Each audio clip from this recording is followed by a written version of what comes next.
إنا نحن نزلنا الذكر وإنا له لحافظون.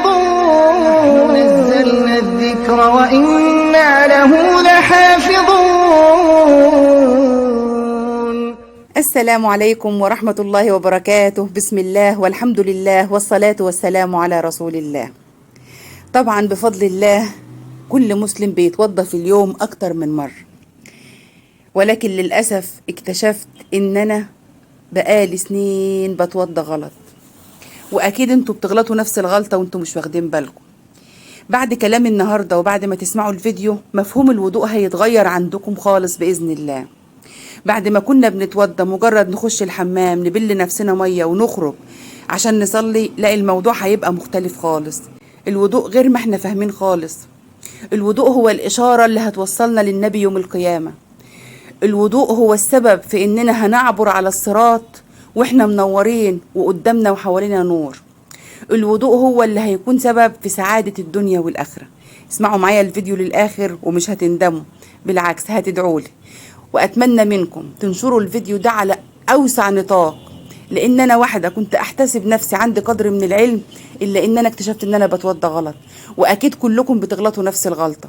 فانشروا الفيديو على قد ما تقدروا، اعملوا لايك واكتبوا تعليقات تحت هل كنتوا بتتوضوا صح وعارفين المعنى ده ولا لأ، وانشروا الفيديو لكل الناس على قد ما تقدروا. رب مبلغ أوعى من سامع. يمكن أكون أنا أو أنتم سبب في نشر خير، يمكن أكون أنا أو أنتم سبب في تعليم الناس صالح دينهم. للأسف يا حبايبي كلنا طول عمرنا بنتوضى، ولكن الوضوء ممكن أتوضى وأنا بتكلم، ممكن أتوضى وأنا بضحك، ممكن أتوضى وأنا سرحانة، ممكن أتوضى وحد جنبي في الحمام بنغتاب حد تاني أو بنهزر أو بنضحك، ومتغافلين خالص فضل الوضوء وجماله ومعناه. يكفينا نعرف إن الحبيب المصطفى صلى الله عليه وآله وسلم يوم القيامة هيتعرف على 70,000 اللي هيدخلهم الجنة بلا حساب ولا سابقة عذاب عن طريق الوضوء. يكفينا نعرف إن هتكون دي الإشارة بيننا وبين الحبيب المصطفى عشان يعرفنا من باقي الأمم، هنكون منورين غرا محجلين من أثر الوضوء. هي دي الإشارة بيننا وبين الحبيب المصطفى صلى الله عليه وسلم. يبقى لازم نحفظ الوضوء ونحسن الوضوء ونطيل الغرة عشان يوصل لنا ونوصل له يوم القيامة في هذا الزحام العظيم. حاجة كمان لازم تعرفوها، إن الوضوء يا جماعة هو نور للمسلم.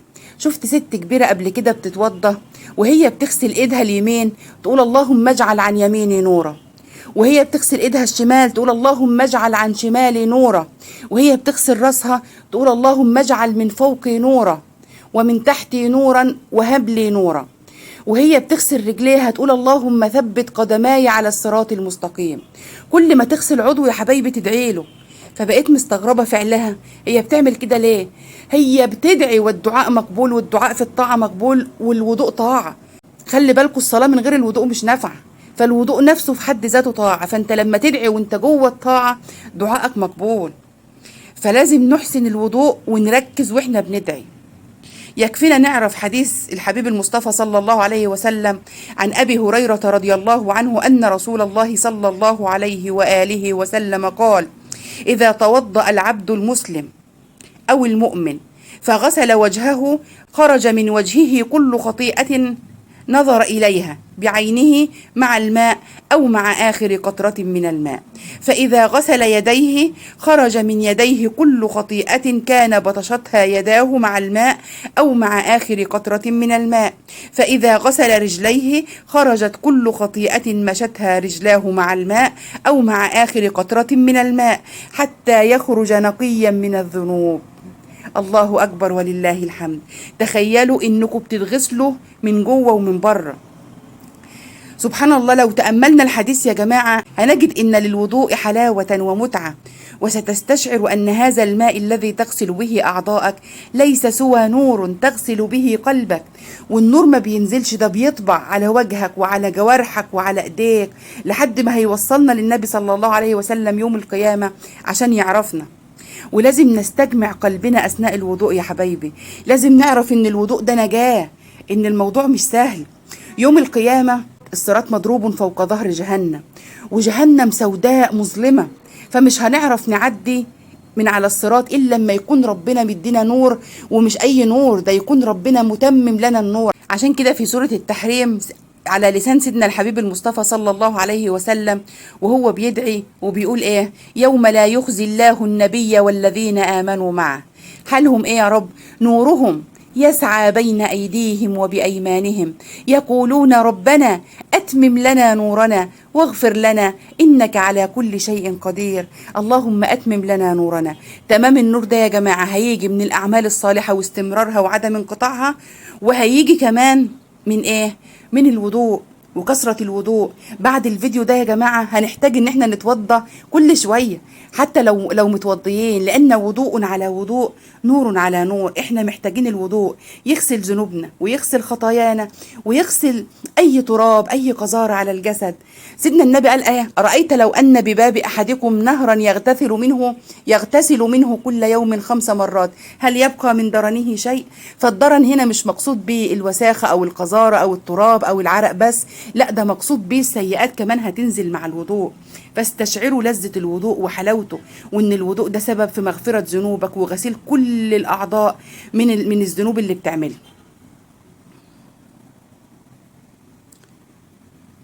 ده سبب يخلينا نتوضى ونجدد الوضوء مع كل صلاة، لأن وضوء على وضوء نور على نور. بل كمان ان احنا نتوضى كلما خرجت من بيتك. المفروض نتوضى يا حبايبي كل ما نخرج من بيتنا، لنتوجه للحياة واحداثها بقلب مملوء بالمعاني الطيبة، بالنظافة والطهارة والنقاء وراحة البال والسكون. لازم اخرج من بيتي وانا غاسل كل ذنوبي، عشان لو قدر ربنا لقائه ابقى مغسول من كل الذنوب. يقول عمر بن الخطاب رضي الله عنه عن النبي صلى الله عليه وآله وسلم قال: ما منكم من أحد يتوضأ فيبلغ أو يسبغ الوضوء ثم يقول: أشهد أن لا إله إلا الله وحده لا شريك له وأشهد أن محمدا عبده ورسوله إلا فتحت له أبواب الجنة 8 يدخل من أيها شاء. ولسه كنت عاملة فيديو امبارح عن الأدعية اللي بعد الوضوء بتجيب البركة لحياتك. فالوضوء خير وبركة.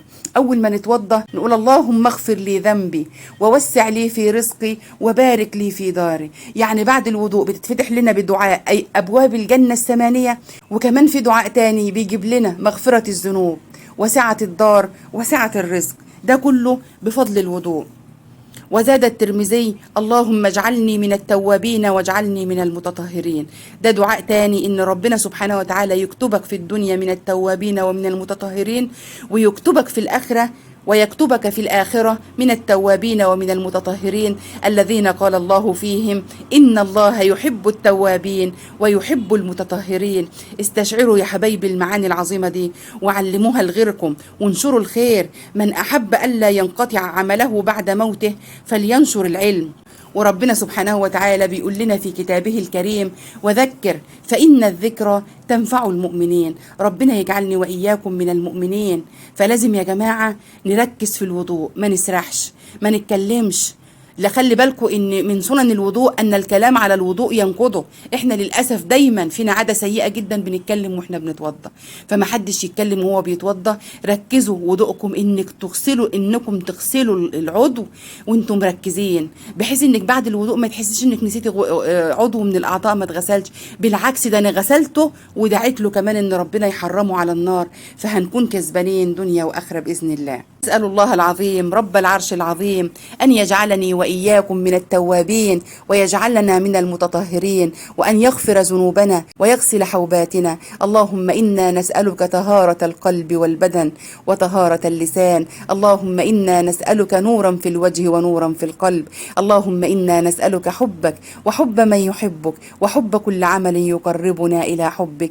اللهم تقبل منا صالح العمل واغفر لنا تقصيرنا وإساءتنا، فإنك رب ذلك والقادر عليه. أشهد الله أني أحبكم في الله، والسلام عليكم ورحمة الله وبركاته.